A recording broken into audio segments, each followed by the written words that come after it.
Alright, going to be installing the shorty levers I picked up off eBay. So in order to install those, first thing you got to do for we'll do the brake side first, is you have to remove this bolt along with this top one right here, which I'll do right now. So to remove it, what you're going to need is a 10mm socket wrench, as well as a flathead screwdriver to unscrew that right there and just pop it out.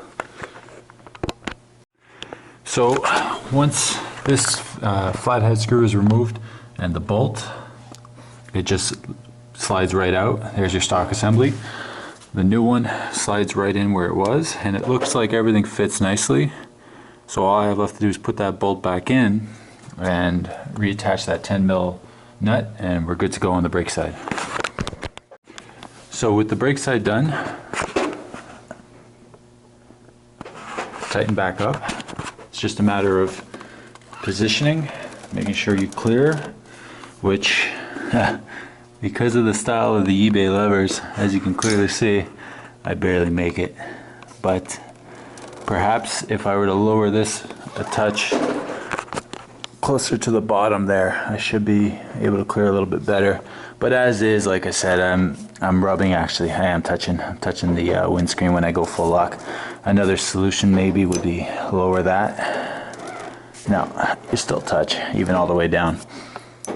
So the best bet, and this is also probably due to the fact that I have these sport bars is what's causing it, but your best bet probably would be to angle this in a different way.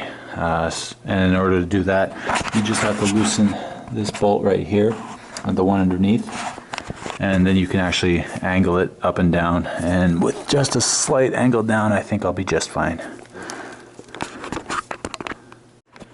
Just to give you a quick idea of how it looks before and after, while I have one lever on and the other just sitting there with the old one still, that's how it now looks on the brake side versus how it still looks on the clutch side.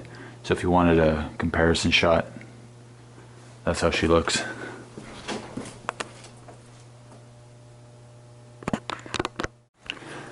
Okay, for the clutch side, you have to get this bolt here out, but because of the clearance space, I can't really get my socket wrench over it very well. So what I'm going to do is I'm going to loosen it here with these two Allen bolts. And I'm going to loosen that, angle it up, and then I'll be able to have easier access to it. Alright, with those two loosened, now you have free play to lift it and flip it. So now you can see a little bit better as to what you got to deal with. There it is. That's the guy that was giving me a headache, so maybe now I can get it with a wrench or something along those lines. With that nut removed, you can now just pull out this guy right here, which now frees up your clutch lever. And all you have to do now is loosen this so it's not tight against it, and then you can lift it out and take it out by that little ball there. You just gotta bring it around like that. I could probably do it just like this actually. Yeah, there it is, it's out. And that's how you take out the clutch. So now I will go ahead and put in the other one, the eBay one, put it back together, and I'll show you how it looks. Once you slide in the clutch cable through underneath, and what I did was I actually undid it here just to give you an example, and once you undo it, you can twist this so that lines up like that, and then you can actually take out the whole plunger thing here in order to make it easier to actually get your to get the clutch cable into the actual lever here. So once that's done, you twist it again so it doesn't fall out, and then you just tighten it back up here. And of course you adjust your clutch by turning it like this to make it tighter or looser, but that's all in your service manual if you need to know how to do that. So with the clutch attached, we can then put back in this bolt.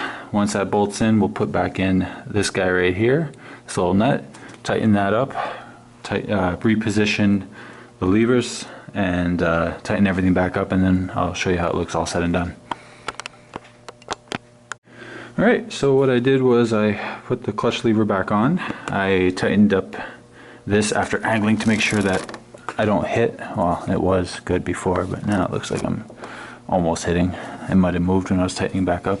Easily fixed, however, but that's how it looks. Now, My only complaint, and you're gonna have this regardless, I'm confident, because my buddy has his bike here too and he has the same issue.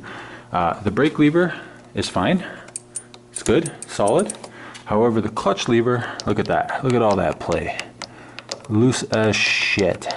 I'm just gonna show you guys real quick. At a moment I didn't realize, but if you take your clutch lever apart and after you move it, you'll notice this actually has a little sleeve that fits right through it.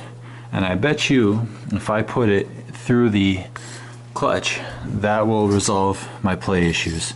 I'm gonna leave that little screw up in there just so you can see.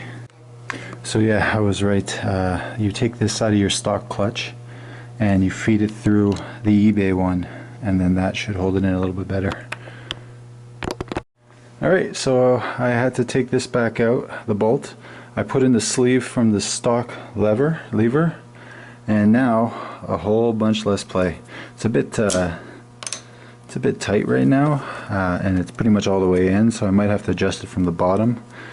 But yeah, still a little bit of play, but nothing like before. This is perfect.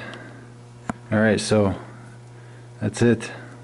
The eBay shorty levers have been installed and I personally think they look great. Can't complain for 30 bucks.